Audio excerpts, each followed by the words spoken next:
Good morning. The point of the lesson today is to answer the question, unity or union? Unity or union? You know, if I took two cats, by the way, Cindy Lee, no cat will be harmed in this illustration. If I took two cats and I tied their tails together and I pitched them over a clothesline, I will have union. But class, will I have unity? We will not have any unity whatsoever. We will have union, but no unity. And we're going to talk about that this evening. Do we have union or do we have unity? We're going to illustrate that, and we're going to spend a little bit of time before we get into some scripture from Paul that Brother Jeremiah just read. We're going to spend a little bit of time talking about how we are different. And God makes things different, and it's not something that we should shy away from. It's not something we should run from. It's something that we should learn about, embrace, and understand as best we can. God made the world, and this world are made up of elements. There's the earth, fire, water, and air, or wind. We'll call it air. Now, what psychologists have done, they understand that people have personality types. Now, understand this. Every one of us is unique. There's no other David Conley in the world. Say amen. We're glad there's no other David Conley in the world. Don't want no more David Conley. Everybody's unique. Everybody's different. But we have learned through study about ourselves, because we're humans, and we're different than the cats and the dogs and the animals. We can think about our thinking. We can think about ourselves. And we have learned that there's a variety of personality types. Now, some of them have come up with 32. I've seen studies where there's 16. And then there's a combination of all these 32 and 16. You can have a little bit of this one, of the 16, mixed with a little bit of this one, so you can see you can have thousands and thousands and thousands of personality types. But we're going to discuss what they have commonly referred to as the 4 personality types. And they try to describe that a variety of different ways. One is by using the 4 elements of the earth. Which element are you? Which element am I? Am I earth? Am I fire? Am I water? Or am I air? Also, you can find this study that they label them DISC. It's the DISC personality. You can go online and you can take a free DISC test. Now stop. Everybody look at me. Do not go online right now. I know you have the ability, and I know you can, but don't. And we have ways of finding out if you're online. So don't go online right now. Now, I encourage you maybe to go online later, and you can take a free DISC test, D-I-C-S, write it down. Take that test. Find out if you're D, I, S, or C, or if it's earth, fire, water, or air. D-I-S-C stands for dominant. I stands for inspiring, S stands for steady, C stands for cautious. Let's look at these a little bit, and we're still by way of spend a little bit more time on introduction to help us make the point. Fire. The element of fire is associated with the D type, the dominant or direct. These folks, and by the way, you're one of these 4 types. Now, you may be a mixture of fire and earth. You may be a mixture of air and water, but you're one of these 4 types. We've studied ourselves enough to know that, and you can listen today and make notes today and discover this about yourself. I know what my type is. And the D type, the dominant type, the direct type, is people who are outgoing, but they're task-oriented. I mean, you'll hear them coming in a mile. You'll know when they're around. They draw attention to themselves. They're outgoing. They have no problem of exposing themselves and say, hey, look at me. I've got an opinion.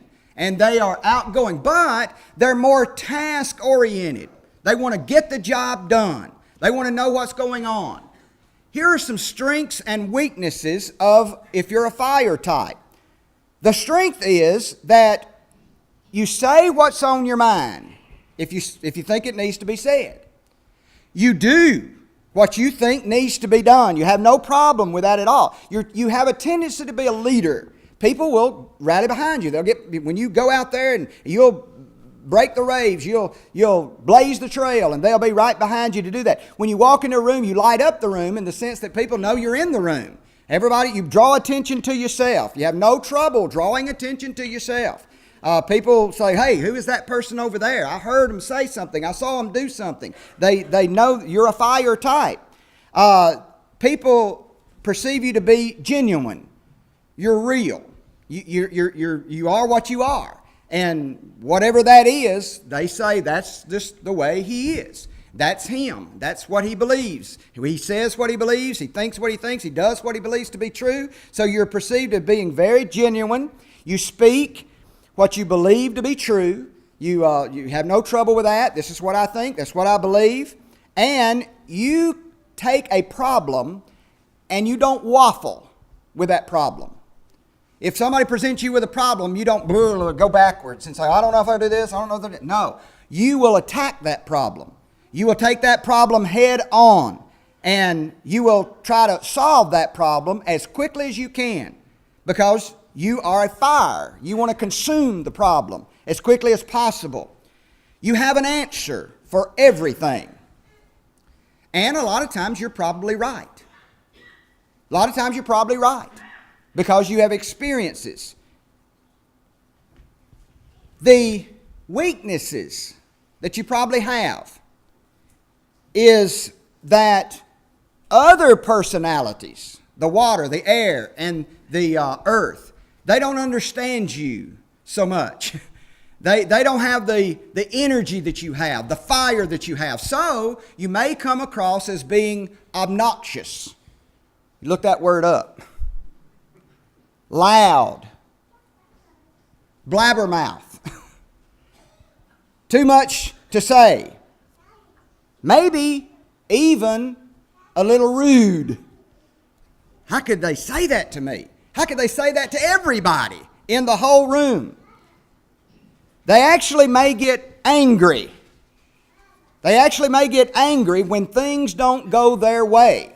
They come into the room, they want to solve the problem, they want to eat it up and consume it because they're fire. And if anybody says, let's do it another way, they could get very upset about that if it's not going quite their way. They have a little bit of trouble taking advice. When you walk up to them and say, hey, have you thought about this? They have some trouble with that because they haven't thought about that. They've thought about their way, and to them, it's the obvious way. This is the way we solve the problem. Let's get it done. Let's move on. And they will get a little upset if you question them a little bit too hard. And as a result of that, because they maybe sometimes act too quickly in a circumstance, you drop fire on a stack of hay, it's consumed. It's boom, it's done. It doesn't take too long to spread fire, as we all know that to be true. And because they act so quickly to get this problem solved, they may not think it through as much as they should, and they cause a little bit more damage than what they really meant to cause. And you know how fire can cause quite a bit of damage. Although fire is very helpful, and it can bring much to the lives of people. When mankind discovered how to control fire, they started cooking and they started clearing fields. It's a very good element to control and know about, but it can be a problem. And here's what they ask more than they ask anything else. What are you doing? What are you doing? That's all they care about. What's being done? What did you do or what did you not do? And how is this contributing to getting the problem solved? The next element is water. Water is associated with the I in disc. It means inspiring influential. These people are outgoing just like the fire folks. They're outgoing. They don't mind being up in front. They don't mind walking into a room and people say, hey, I see that person. I hear that person. I want to go talk to that person. They're outgoing. But they're more people-oriented. They're not as much task-oriented like the fire guy. The fire guy wants to do something. The water person wants to talk to the folks. They're actually more interested, listen to this, they're actually more interested in the feelings of the folks more than solving the problem. The fire guy wants to solve the problem. Outgoing, but solve the problem. The water guy loves the folks, but we want to know more about how you think about it. What do you feel? What's going on? And they're not as much interested about the problem. Problem will take care of itself as long as we get the people right. That's their thinking in their personalities. Some of the strengths and weaknesses of the water type, if you happen to be a water type, is that you have a strong sense of empathy. Not just sympathy. Sympathy is when you feel sorry for somebody. Fire folks feel that too. I feel sorry for what's going on because they didn't do right, They didn't do right and it got them in trouble and I kind of feel sorry for them over there. But the water folks, they have a strong, innate, inborn ability to empathize. They can feel your feelings. When you walk up to a water person and you begin to tell them how you feel, you can almost see that person is coming into your feelings. They almost, they understand me. You love to talk to a water person when you feel something because those water people can just feel your feelings. That's a strength that they have. They have a strong ability to inspire you, to make you be better than you are, to encourage you to do something that you were afraid to do before you walked up and spent some time with them. They want to help people get better. What is your needs and how do you feel about it and how can I help you to become a better person? That's how their personality is. They're very trustworthy. If you tell a water person a secret, they will not tell it. Why? Because they understand that this might hurt you and they don't want to hurt you. They're people-oriented, very strongly people-oriented. And even though, like water, they go with the flow. You can set a glass up here that's tall and slender, and you can set a bowl up here that's wide and kind of round on the bottom. You pour the water in, it's going to take the shape of the glass. It's going to take the shape of the bowl. The water people have that ability to kind of go with the flow. What's going on? They're not so much interested in the problem, they're interested in the folks, and they want to just kind of go with the flow. Here's some weaknesses of the water folks. Because the other personalities like fire and air and earth, they don't have that ability to empathize. They look at a water guy as being wishy-washy. He's not strong. He ain't able to stand his course. He'll move this way and he'll move that way depending on the folks because he's kind of moving with the flow. The water people, because they're so feeling, they wear their feelings on their sleeve. You can just see them. When they walk in the door, if they're feeling sad, you know they're feeling sad a moment. If they're feeling happy, you know they're feeling happy. They just wear them on their sleeve. And you can hurt their feelings at a drop of a hat. All you got to do is speak to them. And oftentimes, they take it wrong.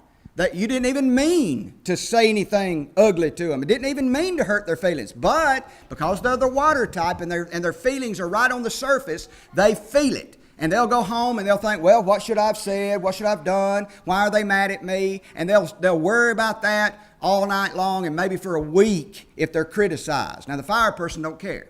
The fire person is the one that's doing it. They're the one that's speaking out.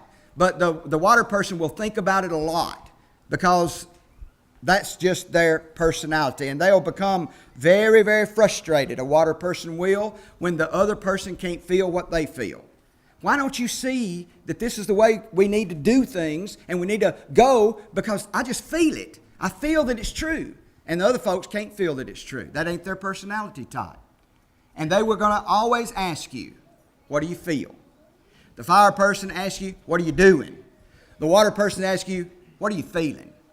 Then there's the air person. The air person associated with the S of the DISC, and it means steady or supportive. These people are reserved. They're reserved. They're not as outgoing. You don't see them much. It's like the air. They're invisible. And they're moving around. They're reserved. But they're people-oriented. They care about the folks.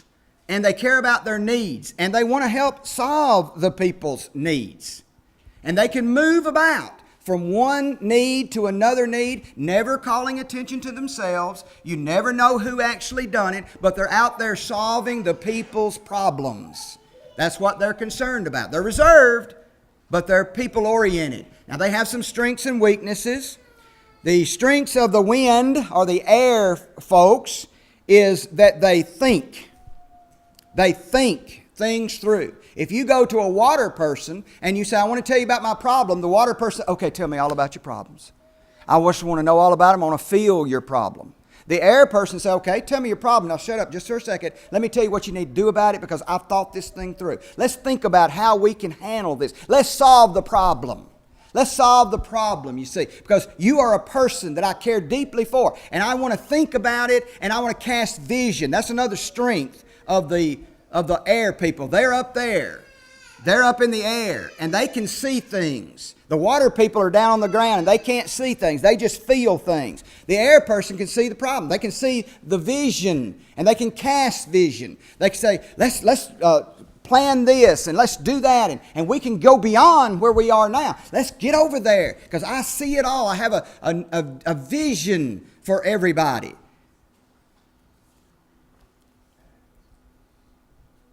And they can do all of that without drawing attention to themselves. They don't have to have attention drawn to themselves. In fact, they don't need much encouragement at all. The water person's got to constantly be encouraged because he's always discouraged about what somebody said or done. The air person's taking care of the issues for the folks because they're literally thinking about what needs to be done and they go in and handling it because they're people-oriented. But they're reserved. And here's what they're always asking. What do you think? Why do you think you're in the shape that you're in? What do you think you could do to get out of this? The water person, just how do you feel about being where you are? What do you think about it? They're always thinking about the future and how to do better. And then there's the earth persons associated with C, which is the cautious. The cautious, they're very cautious, they're very correct. They want to get everything just right. These folks are grounded. That's why they're called earth. They're just solid, grounded folks. They're reserved, but they're task-oriented. The air folks are reserved. They don't call attention to themselves, but they're people-oriented. The earth folks are reserved, don't call attention to themselves, but they're task-oriented. They want to get the job done. They're like the fire person. Get the job done. But the fire person is outgoing and say, look at me, let's get on. Come on, boys, just follow me. The earth person's back behind the scenes, and they want to get the job done, but they want to be steady about it. They want to be cautious about it. They want to be very, very correct. This is their strengths and weaknesses. The strengths are that they hold very high standards for themselves. They want to get it right. If that screw ain't tightened just the way it ought to be tightened, then they'll go back and they'll tighten it just a little bit. And they will get upset with you, water person, if you don't tighten it as much as it should be tightened. Or air person, if you're out here blowing over here somewhere, you didn't tighten that screw as much, so they're going to be a little bit upset with you. They're very conservative. They're very correct. Very, very, very cautious before they make a decision. In fact, they want to make sure that everything is done right, and the best way to get it done right is to do it the way it's always what, class? The way it's always been done. I know that this works. See, they like systems. They like programs. They want to know that 2 plus 2 is equal 4 because 2 plus 2 is always equal 4. And they want to fill out this system and follow this plan because it's got very predictable results. And they want to do everything this way that it's always been done. And that can be a weakness. It can be a strength because they want to make sure that things don't fall apart when it goes out there and starts working. They think about it. They study it. They study all the manuals and they listen to the tapes. But sometimes they don't do what needs to be done when change is coming. Sometimes they need to change. You go up to an earth person and they're still using the flip phone. They're still, matter of fact, some of them don't even have a phone. They might say, where in the world are the phone booths? Can't find no phone booths anymore. Them phone booths were always there and they always worked. But the folks who are earth, the folks who are cautious, they don't like change. And it can get them, and one of their weaknesses is that they're being perceived as folks who are overly cautious. In fact, they're perfectionists. They're perfectionists. And they have a better than thou attitude because they're always right. They always got the answer. They always know what to do. They never want to be perceived as being a flip-flopper.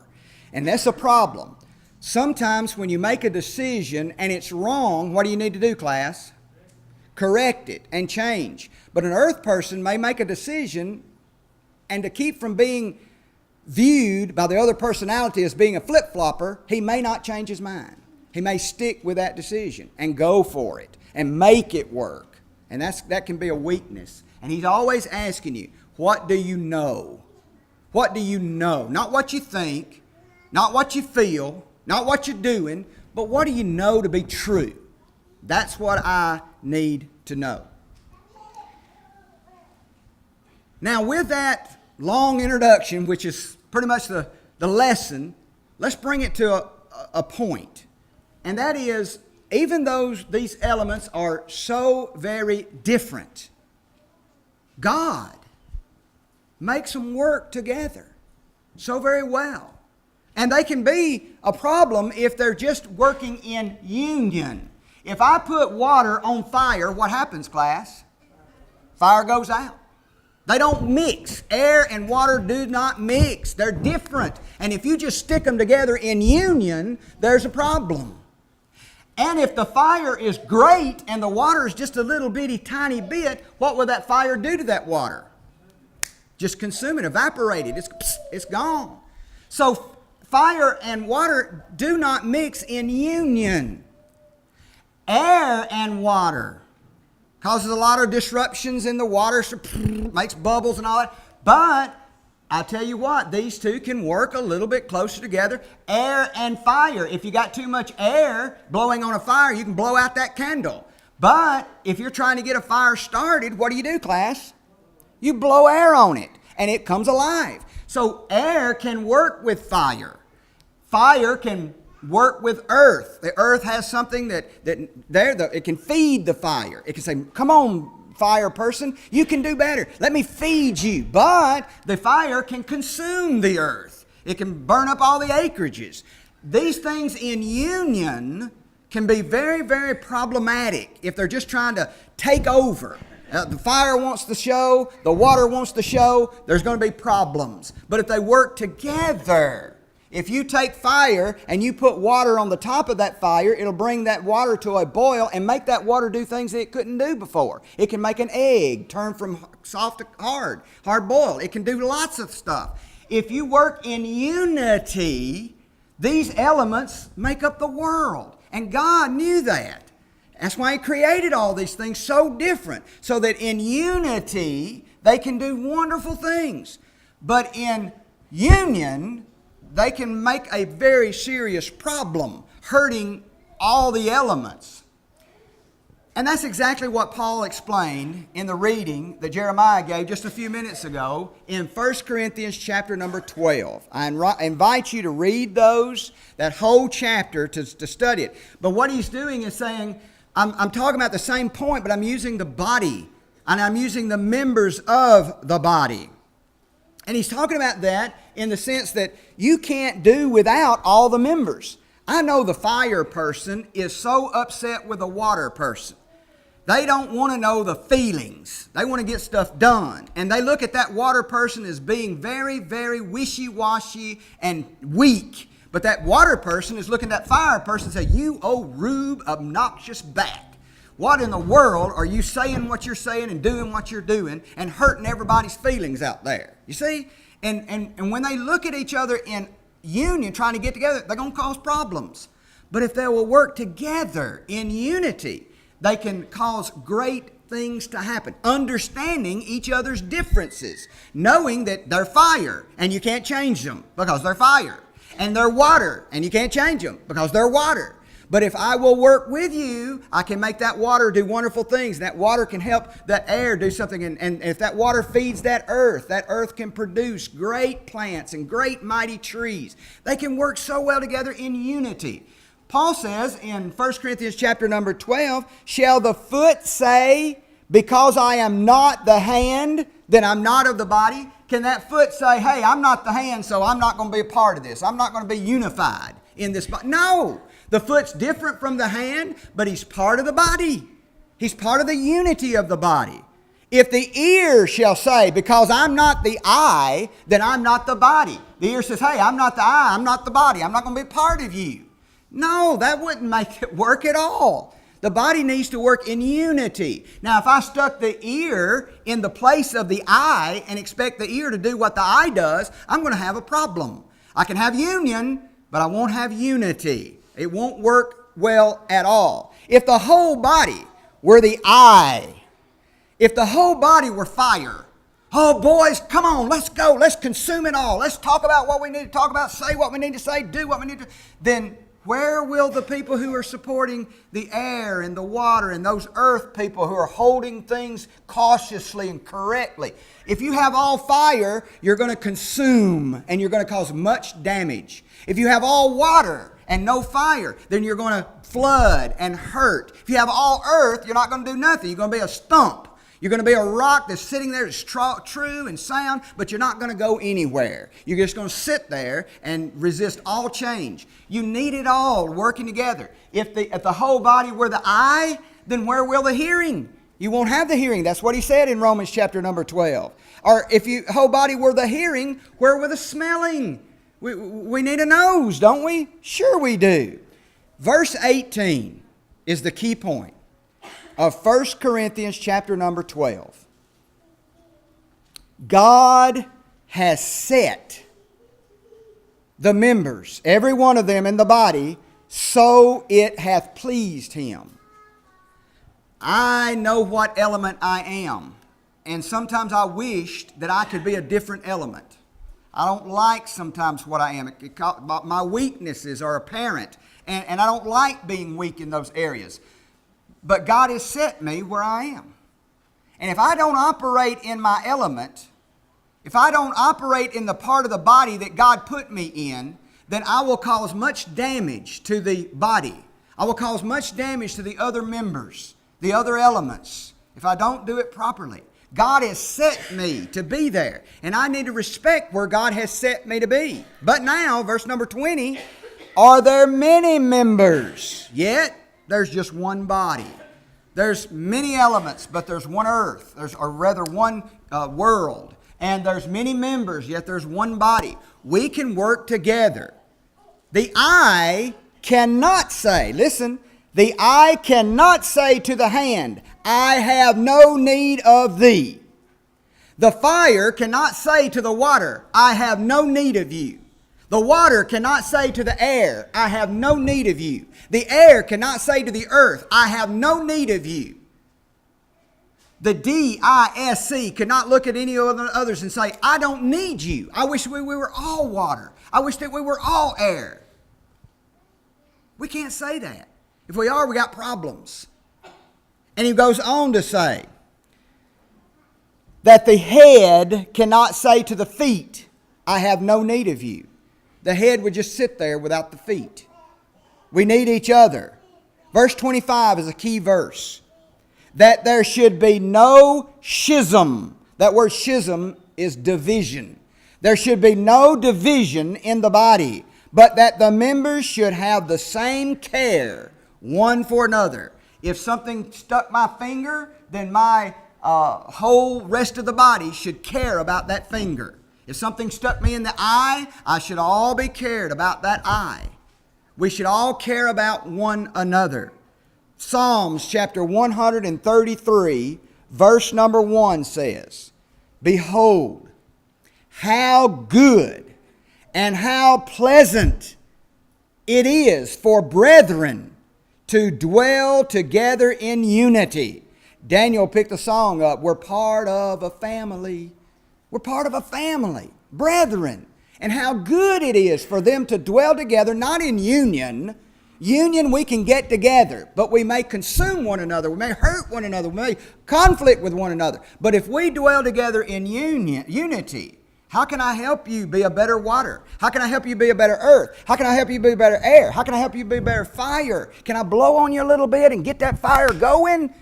That's what we want to do in unity. Ephesians chapter 4, verse 3 says, endeavoring. It takes hard work. It's very difficult for the water who has all this feeling to go to the earth and say, earth, I need to let you know we need to do something, and you're not doing anything. You're just a stick in the mud over there, but I need to water you a little bit. I need to get you out of that doing the way things always been done mentality, and I need to get you to grow. So I'm going to give you a little bit of water, but I have to endeavor to do that. I can't just go in as water and flood the earth and just pour everything on the earth. I'll drown everything, and the earth won't ever produce.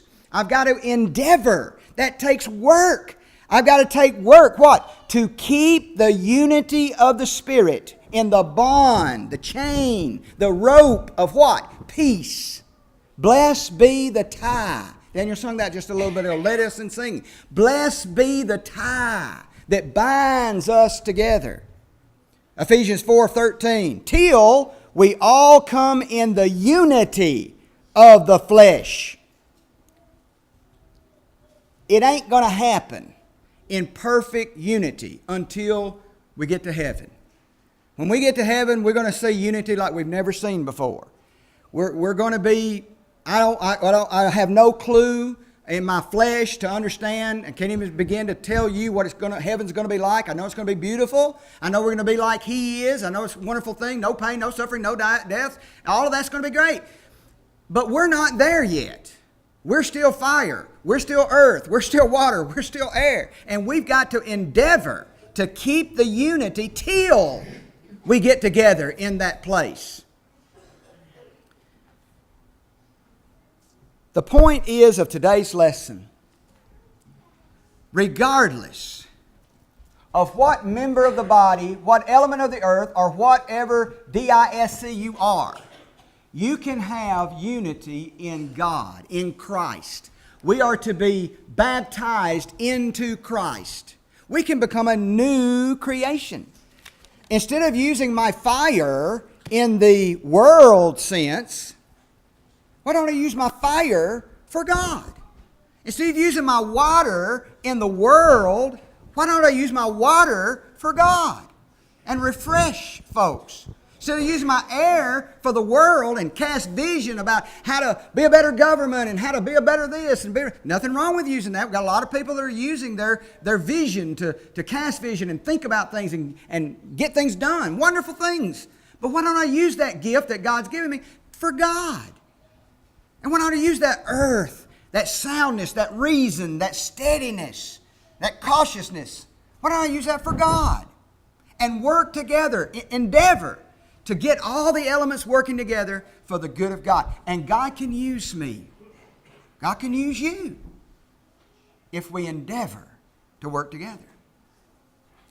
Now, if you've never been baptized for the remission of your sins into Christ, you still have that personality that God gave you. But don't you want to use it for God? Don't you want to be baptized into Christ and be part of the family, be part of the body, and use your eye, ear, nose, mouth, whatever you are, for the good and the unity of the body of Christ, the church of Christ? Sure you do. You wouldn't be here today if you didn't. So why would you walk out that door never having been baptized into Christ? Don't let this opportunity pass. You say, well, I've been baptized into Christ, but I haven't used my personality properly. I've used it more worldly. And I need to use it for the unity of the body. If you need to do a statement, just come forward and say, you know what?